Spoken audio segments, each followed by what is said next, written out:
Right, so today we are back judging more juicy Am I the A-hole posts. So let's just jump straight into it. Alright, first up, am I the a-hole for petting my cat while snuggling with my husband? So I, a 38-year-old woman, and my husband, a 50-year-old man, were in bed snuggling with his head on my shoulder. I could hear my cat purring next to the bed on my side, great sound by the way, so without moving my body and still snuggling my husband, I reached down to pet my cat for a few seconds. I feel like life doesn't really get much better than that, but maybe it can get worse. My husband said it was disrespectful and that he doesn't share and that I need to take my hand off the cat. Saying I don't share in a relationship is pretty valid if you're speaking about exclusivity or polyamory or something. But when it's a pet, what the hell does that even mean? We then got into a huge argument. He argues that since he's been sick and I've been gone for a week, my focus should be entirely on him. This guy's genuinely getting jealous of a cat. My argument was that I was just happy to be home and taking in every bit that I could, which you're fully entitled to be. He is so sure that this was an act of disrespect on my end.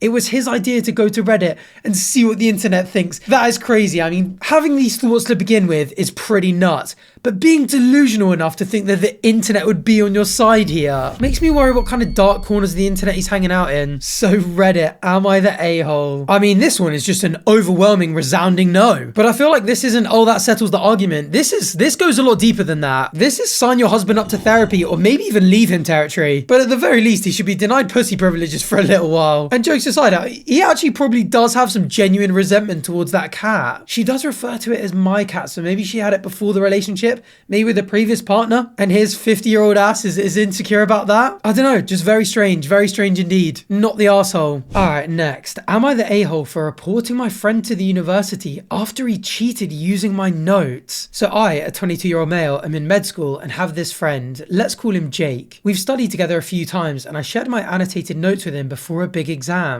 I made them myself with diagrams, explanations, and even some mnemonics that I came up with. Well, a few weeks later, one of our professors used one of my made-up mnemonics in a lecture, crediting an anonymous student. I was confused. It turns out Jake had submitted my notes with his name on them to the Prof Student Tips portal, where students can share study tips for extra credit. He didn't even mention me. I mean, sharing someone else's notes to student tips is a bit questionable, but doing it for extra credit and claiming it for yourself is crazy. That is just straight up stealing someone else's work. I confronted him and he brushed it off and said, "It's just notes, chill." So I reported it to the Academic Honesty Office since it technically falls under plagiarism. Now he's under investigation and might lose the extra credit or worse. He should lose the extra credit and you should gain the credit. I really hope he has an obvious way to prove that it's his. Our mutual friends are calling me petty and saying I should have just talked to him.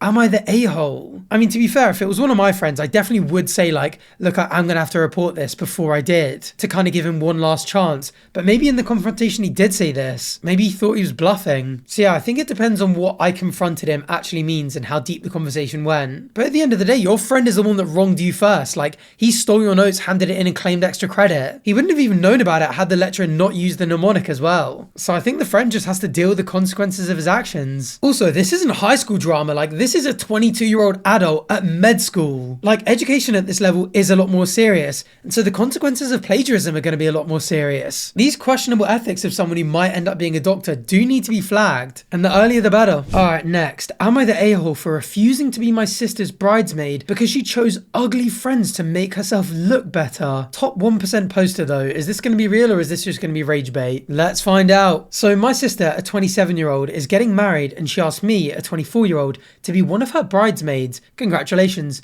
I was excited until I found out who the rest of the bridal party was. Every single one of them is someone she's either not that close to or has made fun of before for being awkward or not photogenic. I mean, my friends make fun of me for being awkward. Does that mean I can't be a groomsman? Some of her actual best friends, the one who she sees all the time, weren't even asked. Alright, valid suspicions, but I guess she could have fallen out with her closer friends more recently. Or maybe the ones that she makes fun of more frequently are her closer friends. Because that kind of roasting sense of humor is just what some friends do. Anyway, it felt weird, so I asked her why she picked this group. She kind of laughed and said, "You'll understand when it's your wedding. You don't want people who will outshine you in your own pictures." Alright, so suspicions confirmed. I just stared at her. I asked, "So you picked them because you think they'll make you look better?" She rolled her eyes and said, "It's not that deep. I just want to feel confident that day, and I'm allowed to be a little selfish for my own wedding." You know what? This is obviously wrong. Like, she's using these people to make herself feel better, and it's kind of an insult to them, whether they know it or not. But it's hard not to read that and be like, damn, she's so insecure that she'd rather have people not even that close to her as her bridesmaids rather than her close friends on her big day. Not that that makes her decision right or anything. It's just kind of sad to think about. Anyway, that rubbed me the wrong way. I told her I didn't want to be part of a bridal party built on tearing other people down, even subtly, and that she should have picked people she actually cares about. Damn, so she's lost the one bridesmaid that actually means something to her. Now she's calling me judgmental and sensitive, and our mum says I'm being too idealistic and should just support her. But I feel like going along with it makes me complicit.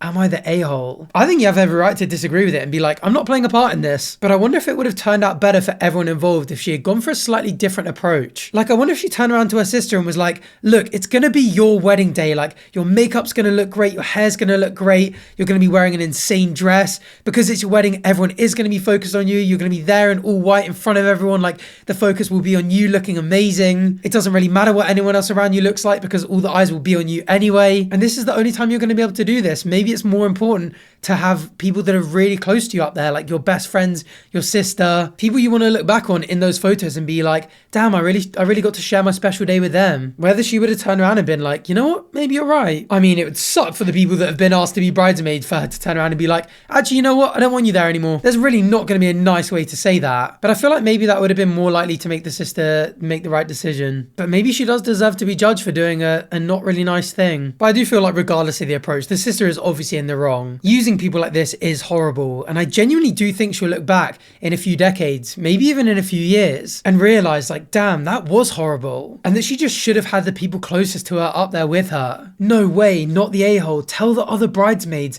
then post an update, gets popcorn ready. I did tell them. 2 have refused to be bridesmaids now, 1 backed off altogether from the wedding, and the rest haven't reacted yet. I really hope she let them down easy, because that is brutal. Also, one more thing, if she's saying that she's invited all these people to be bridesmaids because she doesn't want anyone to outshine her, and she's also asked her sister, the woman who wrote this, to be her bridesmaid, would you not just be like, oh, what are you saying about me then? That's kind of an insult to me, isn't it? Oh, here, not the a-hole. So she thinks you're uglier than her too. Ouch. She always has. You know, the more I read of this and the more comments I read from OP, the more I realise that the sister just overwhelmingly is a massive a-hole. The part of me that originally felt bad for her is shrinking by the moment. Anyway, it did get to me growing up. She has been conventionally attractive and never failed to rub it in my face that I supposedly am not. I don't feel bad about my body anymore. I like the way I look. But yes, that took a lot to deal with. Also, she's got a history of making people feel insecure and shit about themselves. You know what? Now I'm hoping none of the bridesmaids show up and someone spills ketchup on her dress. Yeah, I said it. Does that make me an a-hole? Maybe, but I don't care. And a seemingly quite unlikely story. I'm getting the feeling that this is not real. I bet loads of you guys have been screaming that at your screen since I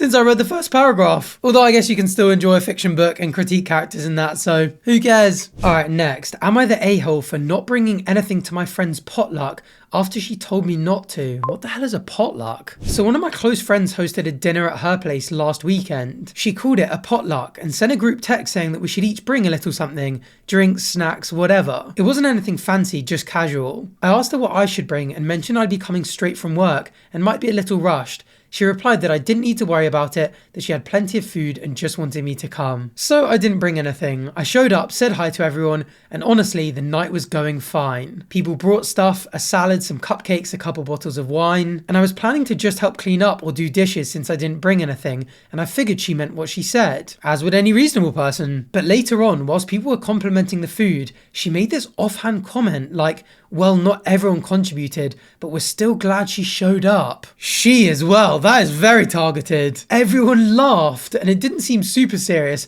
I don't know, I feel like everyone laughing would make me feel even worse. But I felt my face get hot and I didn't know how to respond. I stayed polite and tried to not act weird about it, but I felt uncomfortable the rest of the night. As would most people, I think. On the way home, I kept thinking about it.